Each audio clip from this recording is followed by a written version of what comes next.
नहीं है।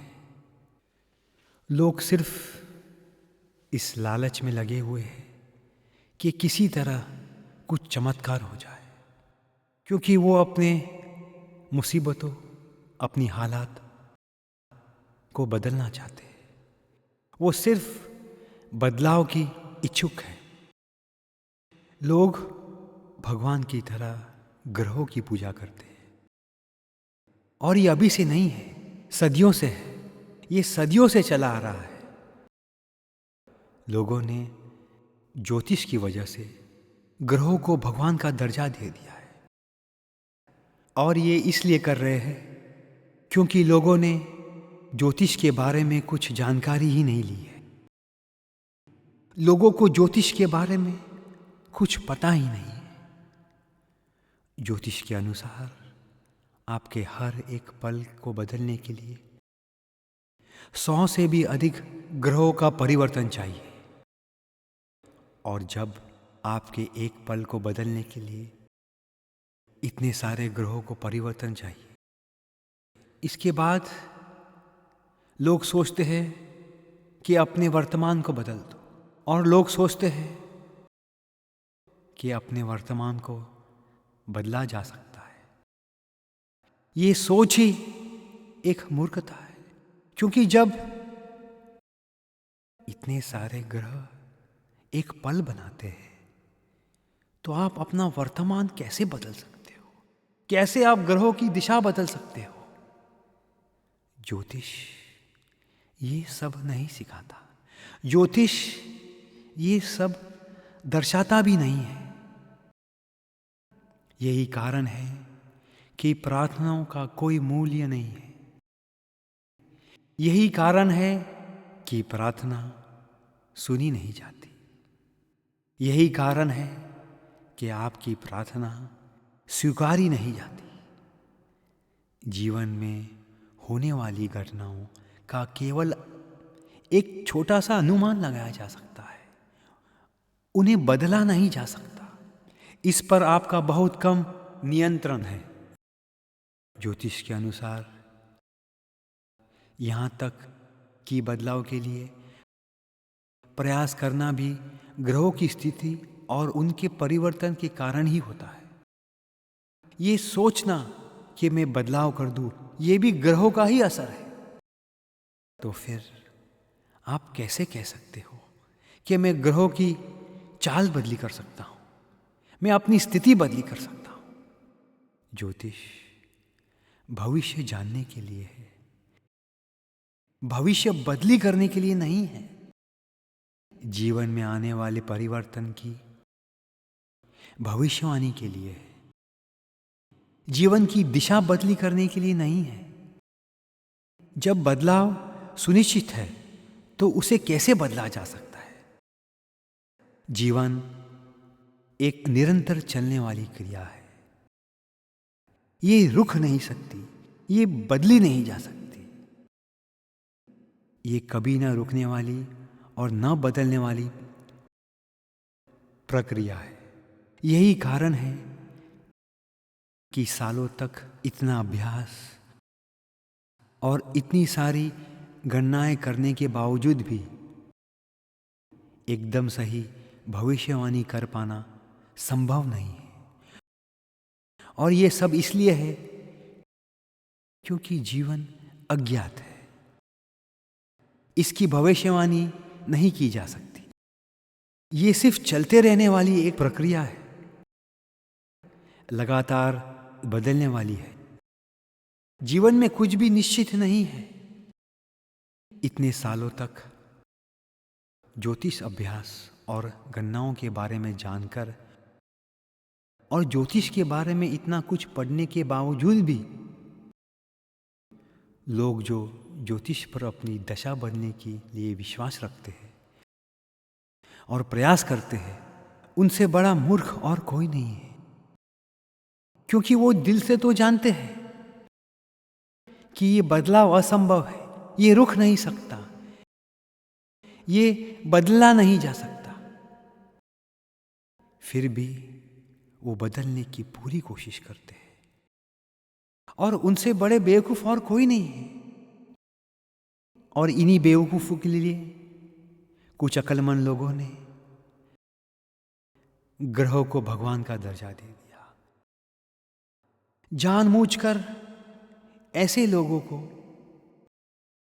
एक बंधन में बांधने के लिए ग्रहों को भगवान बनाकर उनके सामने पेश कर दिया, और वो उसी बात को लेकर ग्रहों की पूजा करने लगे। वो चाहते हैं कि ग्रहों की पूजा करके ग्रहों की दशा बदली करते हुए, ताकि ग्रह उन पे प्रसन्न हो जाए और उनकी हर मुश्किल आसान हो जाए। ग्रहों को प्रसन्न करना नामुमकिन है। उनके लिए कुछ खास रीति रिवाज भी बना दिए। इससे बड़ी बेवकूफी और कुछ नहीं है। ग्रह भगवान नहीं है। वो तुम्हारी फरियाद नहीं सुनने वाले। ऐसा कोई उपाय ही नहीं है जो उन्हें प्रसन्न कर सके। ऐसी कोई सोच ही नहीं है, ऐसा कोई रीति, कोई रिवाज ही नहीं है जिससे आप ग्रहों को प्रसन्न कर सको, जिससे उनकी आप चाल बदली कर सको, जिससे आपके जीवन में ज्योतिष का प्रयोग और सहारा केवल इस हद तक किया जा सकता है कि आपकी कोशिश हो कुछ समझदारी वाली हो। ये सोच के बैठ जाना कि भगवान की तरह ग्रह आपके जीवन में कुछ अच्छा बदलाव लाएंगे, ये महान मूर्खता है। लोग भगवानों की तरह ग्रहों की पूजा करते रहते हैं। ग्रहों से जुड़े हुए सैकड़ों रीति रिवाज है। कई धर्मों में ग्रहों को एक बहुत महत्वपूर्ण स्थान दिया गया है। कई देशों में ग्रहों की पूजा होती है, भले ही वो धर्मों से सीधे संबंधित ना हो। इसे एस्ट्रोलॉजी कहते हैं, जिसका अर्थ है ग्रहों, नक्षत्रों को भगवान की तरह पूजना, जिसके उदाहरण है सूर्य और चंद्रमा, जिनकी भगवान की तरह पूजा की जाती है। हिब्रू बाइबल में एस्ट्रोलॉजी का जिक्र बार बार किया गया है, जिसमें सख्त हिदायत दी है कि सूर्य, चंद्रमा, नक्षत्र या किसी भी अन्य ग्रह को मत पूजो। कुरान में भी एस्ट्रोलॉजी के लिए सख्त मनाही है। इस्लाम मूर्ति पूजा के खिलाफ है। यही एक कारण है जिसकी वजह से इस्लाम में ग्रहों को भगवान की तरह नहीं पूजते। इस्लाम में एक ही अल्लाह को माना जाता है। लगभग सभी धर्म एक ही भगवान की थ्योरी को मानते हैं, लेकिन साथ साथ में वो ग्रहों को भी भगवान मानते हैं। सच ये है, और उनमें कोई ऐसी शक्ति नहीं है जिससे वो आपके जीवन में कोई बदलाव ला सके। ना तो वो आपको धन दौलत दे सकते हैं, ना ही बच्चे, ना दुख ना सुख, ना ही किसी तरह की कोई खुशी। क्या भगवान इतना कमजोर है कि आपके जीवन में कुछ बदलाव लाने के लिए उसने आपको ग्रहों के सुपुर्द कर दिया है?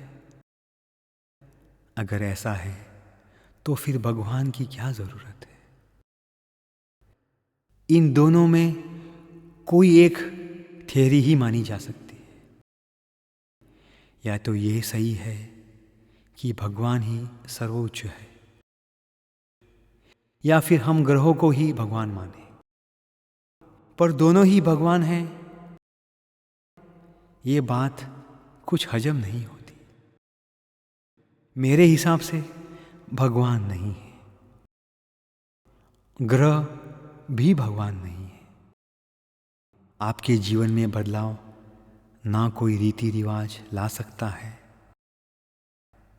ना नगनगीने, ना ही कोई पूजा पाठ। जब लगभग 5000 वर्ष पहले महर्षि पराशर ने ज्योतिष का अनुसंधान किया था, तो उनका विज्ञान कुछ गणनाओं पर आधारित था। उन्होंने 7 ग्रहों और सितारों को नियंत्रण करने वाले ग्रह नक्षत्रों का अध्ययन किया। फिर भी जो आगे होने वाला है उस जीवन के बारे में भविष्यवाणी की, पर वो गलत सिद्ध हुई। कुछ तो था जो अधूरा था, उसमें कुछ न कुछ जोड़ना था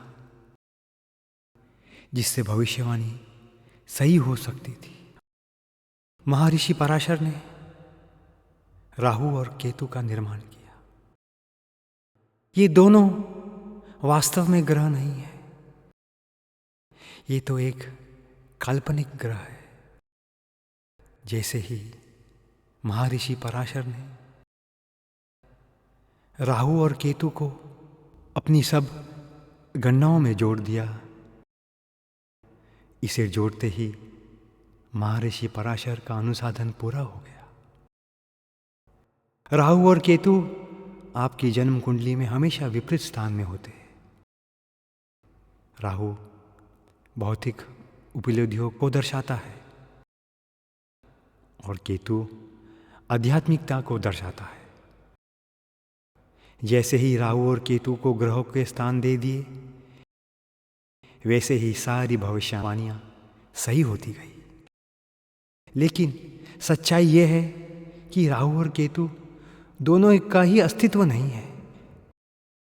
इससे एक बात तो बिल्कुल साफ है कि हमारे जो 7 मुख्य ग्रह हैं, सूर्य, चंद्र, मंगल, बुध, बृहस्पति, शुक्र, शनि, ये राहु और केतु के बिना बिल्कुल अधूरे हैं।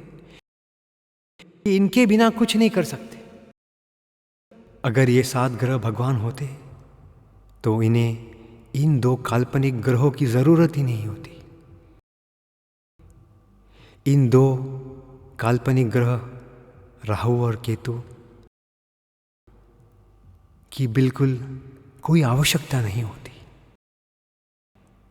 इससे तो एक बात साफ है कि 7 मुख्य ग्रह भगवान नहीं है।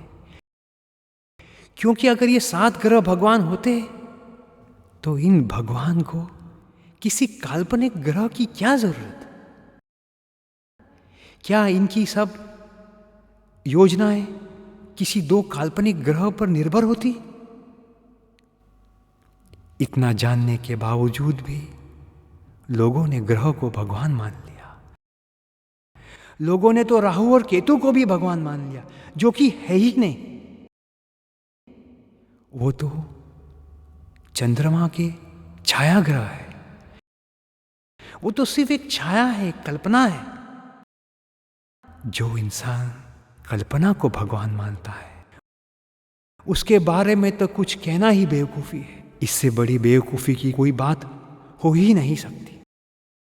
यदि हम ग्रहों को भगवान की तरह शक्तिशाली मानते हैं, तो उनको राहु और केतु की तरह इतने काल्पनिक और मन गढ़ंत ग्रह की आवश्यकता नहीं पड़ती। ये तो उस तरह की बात हो गई जैसे कि भगवान जो सर्वशक्तिमान है, लेकिन उन्हें एक काल्पनिक भगवान की जरूरत है जिसके बिना वो शक्तिहीन है। क्योंकि अगर आप अपनी जन्म कुंडली से राहु और केतु को निकाल दें, जो कि जीवन की भविष्यवाणियों का मुख्य आधार है, तो 7 मुख्य ग्रह नाकामयाब सिद्ध हो जाएंगे, अर्थहीन हो जाएंगे। क्योंकि बिना राहु और केतु के सारी भविष्यवाणी गलत सिद्ध हो जाती है, जिसका सीधा अर्थ तात्पर्य यह है कि सभी 7 ग्रहों को, जिसका आपके जीवन पर कोई नियंत्रण ही नहीं है, जो आपके लिए कुछ कर ही नहीं सकता, किसी भी हालत में वो भगवान नहीं हो सकते। क्योंकि भगवान वो शक्ति है जो आपके जीवन को संचालित करता है। वो सृष्टि का रचयिता है, पालनहार है और संहार करने वाला है। इंसान तो किसी चमत्कार की लालच में किसी को भी कभी भी पूजने लगता है।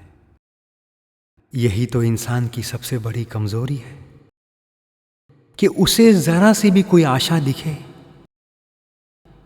तो उसमें वो भगवान ढूंढता है। ग्रहों ने भी यही किया है।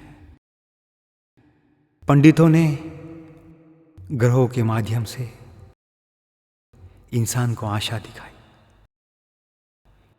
ये भूलते हुए कि ये तो काल्पनिक ग्रह है, ये तो सिर्फ एक ज्योतिष का आधार है। पर उसमें से कहीं ना कहीं आशा दिखाई दी तो लोगों ने ग्रह को ही भगवान समझ लिया। अपनी मुश्किलें आसान करने के लिए ग्रहों को पूजना शुरू कर दिया। कई रीतियां, कई रिवाज का आविष्कार कर दिया, जबकि ज्योतिष अच्छी तरह से जानते हैं कि ये काल्पनिक ग्रह है। ये तो सिर्फ एक भविष्य जानने की कला है, इससे भविष्य बदला नहीं जा सकता। ग्रहों का आपकी जीवन पे कोई सीधा नियंत्रण नहीं है। ग्रह भगवान नहीं है।